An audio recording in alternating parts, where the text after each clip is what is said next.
ओम नमो भगवते वासुदेवाय नमः। आप सभी का मेरे YouTube चैनल भक्ति सागर में पुनः स्वागत है।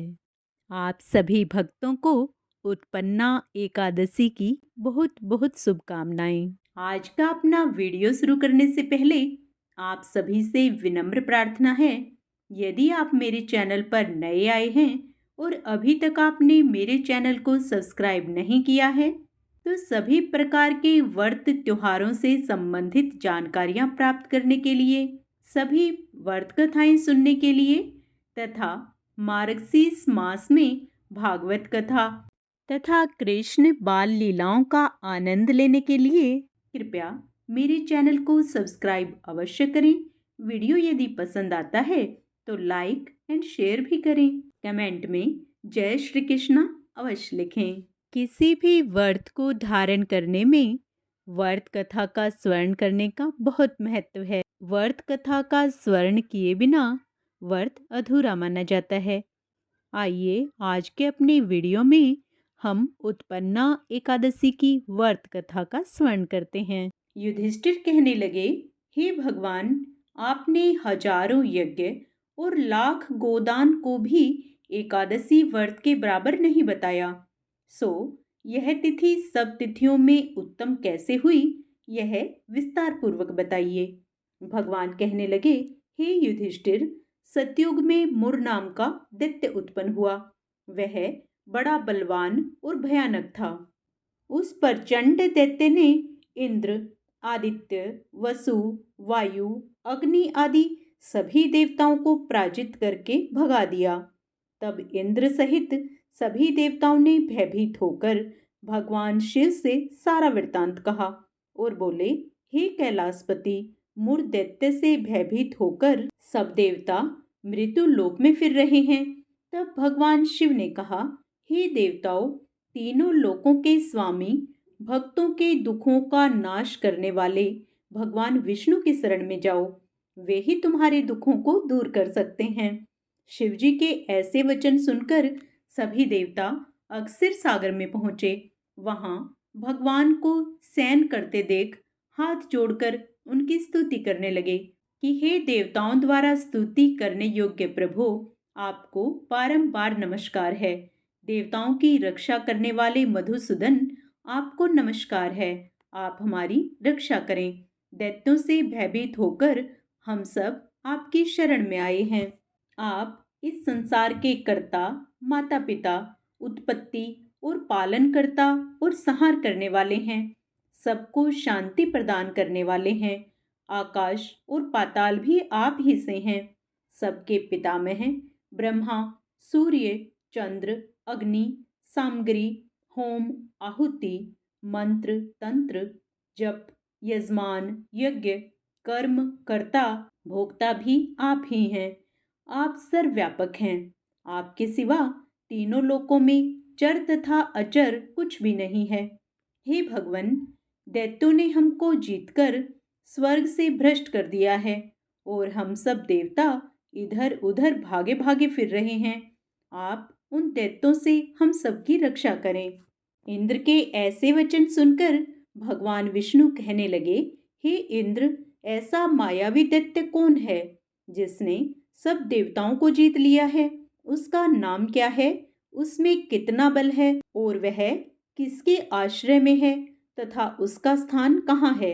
यह सब मुझसे कहो। भगवान के ऐसे वचन सुनकर इंद्र बोले, भगवन, प्राचीन समय में एक नाड़ी जंघ नामक राक्षस था। उसके महापराक्रमी और लोक विख्यात मुर नाम का एक पुत्र हुआ। उसकी चंद्रावती नाम की नगरी है। उसी ने सब देवताओं को स्वर्ग से निकालकर वहां अपना अधिकार जमा लिया है। उसने इंद्र, अग्नि, वरुण, यम, वायु, ईश, चंद्रमा, नैऋत्य आदि सबके स्थान पर अधिकार कर लिया है। सूर्य बनकर स्वयं ही प्रकाश करता है, स्वयं ही मेघ बन बैठा है और सबसे अजेय है। हे असुर निकंदन, उस दुष्ट को मारकर देवताओं को अजेय बनाइए। यह वचन सुनकर भगवान ने कहा, हे देवताओं, मैं शीघ्र ही उसका संहार करूंगा। तुम चंद्रावती नगरी जाओ। इस प्रकार कहकर भगवान सहित सभी देवताओं ने चंद्रावती नगरी की ओर प्रस्थान किया। उस समय जब दैत्य मुर सेना सहित युद्ध भूमि में गरज रहा था, उसकी भयानक गर्जना सुनकर सभी देवता भय के मारे चारों दिशाओं में भागने लगे। तब भगवान स्वयं रणभूमि में आए तो दैत्य उन पर भी अस्त्र शस्त्र आयुध लेकर दौड़ा। भगवान ने उन्हें सर्प के समान अपने बाणों से बींध डाला। बहुत से दैत्य मारे गए, केवल मुर बचा रहा। वह अविचल भाव से भगवान के साथ युद्ध करता रहा। भगवान जो भी तीक्ष्ण बाण चलाते, वह उसके लिए पुष्प सिद्ध होता। उसका शरीर छिन्न भिन्न हो गया, किंतु वह लगातार युद्ध करता रहा। दोनों के बीच मल्ल युद्ध भी हुआ। 10,000 वर्ष तक उनका युद्ध चलता रहा, किंतु मुर नहीं हारा। थककर भगवान बद्री का आश्रम चले गए। वहां हेमवती नामक सुंदर गुफा थी। उसमें विश्राम करने के लिए भगवान उसके अंदर प्रवेश कर गए। यह गुफा 12 योजन लंबी थी और उसका एक ही द्वार था। विष्णु भगवान वहां योग निद्रा की गोद में सो गए। मुर भी पीछे पीछे आ गया और भगवान को सोया देखकर मारने को उद्यत हुआ। तभी भगवान के शरीर से उज्जवल कांति में रूप वाली देवी प्रकट हुई। देवी ने राक्षस मुर को ललकारा, युद्ध किया और उसे तत्काल मौत के घाट उतार दिया। श्री हरि जब योग निद्रा की गोद से उठे तो सब बातों को जानकर उस देवी से कहा कि आपका जन्म एकादशी के दिन हुआ है, अतः आप उत्पन्ना एकादशी के नाम से पूजित होंगी। आपके भक्त वही होंगे जो मेरे भक्त हैं। जो आपकी पूजा करेगा तथा आपका व्रत धारण करेगा, मैं उस पर सदैव प्रसन्न रहूंगा। जय श्री हरि। इस दिन एकादशी माता की उत्पत्ति होने के कारण श्री हरि विष्णु को प्रसन्न करने के लिए तभी से एकादशी व्रत रखा जाता है। अब व्रत का पूर्ण फल पाने के लिए श्री हरि विष्णु भगवान की आरती करते हैं। ओम जय जगदीश हरे, स्वामी जय जगदीश हरे। भक्त जनों के संकट, दास जनों के संकट क्षण में दूर करे। ओम जय जगदीश हरे। जो ध्यावे फल पावे, दुख विन से मन का। सुख संपत्ति घर आवे, कष्ट मिटे तन का। ओम जय जगदीश हरे। मात पिता तुम मेरे, शरण पड़ूं मैं किसकी। स्वामी शरण पड़ूं मैं किसकी। तुम बिन और ना दूजा, प्रभु बिन और ना दूजा। आस करूं जिसकी। ओम जय जगदीश हरे। तुम पूर्ण परमात्मा,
दीन बंधु दुख हरता, तुम ठाकुर मेरे,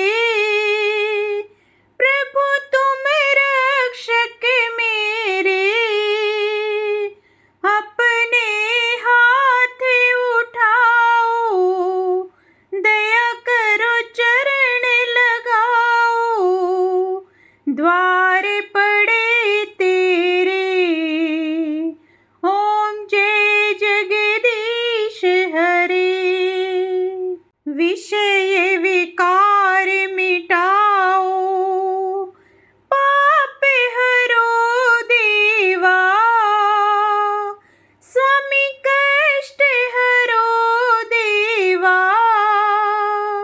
श्रद्धा भक्ति बढ़ाओ, श्रद्धा प्रेम बढ़ाओ, संतन की सेवा, ओम जय जगदीश हरे। तन मन धन सब कुछ है तेरा, स्वामी सब कुछ है तेरा, तेरा तुझको अर्पण, तेरा तुझको समर्पण, क्या लागे मेरा, ओम जय जगदीश हरे।